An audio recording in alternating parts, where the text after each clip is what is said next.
আসসালামু আলাইকুম সম্মানিত ফেসবুক বন্ধুগণ এবং দেশবাসী, কেমন আছেন সবাই? সবাইকে ঈদ উল ফিতরের শুভেচ্ছা। আমি সবসময় সবাইকে বলি, খাবার কখনো ভিডিও করে দেখাতে নেই। যদি কারো ইচ্ছে হয় অথচ সাধ্য নাই, সে ব্যক্তি খুব কষ্ট পাবে। কিন্তু তারপরেও আমি আজকে খাবার ভিডিও করছি। এমবি নাই দেখে লাইভ করতে পারলাম না, এমবি থাকলে লাইভ করতাম। আজকে আমার খুব আনন্দ হচ্ছে। এই আনন্দ কিভাবে ভাষায় প্রকাশ করব বলতে পারছি না। কালকে আমাদের এক সিকিউরিটি ভাইকে আমি বলেছিলাম, আমার তো এখানে কেউ নেই, আপনাদের তো সবাই আছে, অতএব আপনি কাল ছুটি কাটাবেন, আমি আপনার ডিউটি করে দেব। উনি সেই আনন্দে আমার জন্য দেখেন দুপুরে খাবার এনেছে।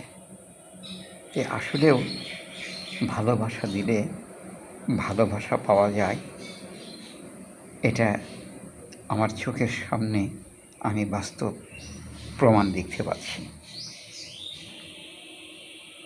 এবং আমি ওনাকে ছাড় দিয়েছি আমার নামাজকে ত্যাগ করে, কিন্তু আল্লাহ আমার সহায় ছিলেন। আল্লাহ আমাকে ঈদের নামাজ পড়ার তৌফিক দান করেছেন। তো যাই হোক, এই ভালোবাসা আপনাদের কাছে কেমন লাগলো লাইভ কমেন্টস করে জানাবেন। আমি আসলেও প্রচণ্ড আনন্দিত, এত আনন্দ, কারণ এই প্রথম আমি একা ঈদ উদযাপন করছি একটা প্রতিষ্ঠানের মধ্যে। এখানে ছুটি নেই, ঈদের মধ্যে সবাই বাড়ি চলে গেলে প্রতিষ্ঠান বন্ধ থাকে, এবং আমি আমার বোন, ভগ্নিপতি, এমনকি আমার শুভাকাঙ্ক্ষীদের মতের বিরুদ্ধে এসে এই ছোট্ট একটি কাজ করছি।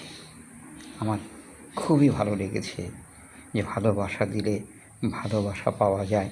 এই দেখেন সেই ভালোবাসা। ভিউয়ার্স, সবাই ভালো থাকবেন, ভালোবাসা দিবেন, ভালোবাসা পাবেন। আমি সবসময় একটা কথা বলি যে কর্মচারীরা শুধু এলাকার শ্রমিকদের কাছে শুধু ভালোবাসা চায়। শ্রমিকরা যদি ভালোবাসে, তাদেরকে ন্যায্য মজুরি দেয়, সেই শ্রমিক মালিকের জন্য জীবন দিতেও প্রস্তুত থাকবে। তো আমি ওনাকে ভালোবাসা দেখিয়েছি, উনি আমাকে ভালোবাসা দেখিয়েছে। আসলে ভালোবাসা দিয়ে মৃত্যু ছাড়া সব কিছুকেই মনে হয় জয় করা সম্ভব। আসসালামু আলাইকুম ওয়া রাহমাতুল্লাহ।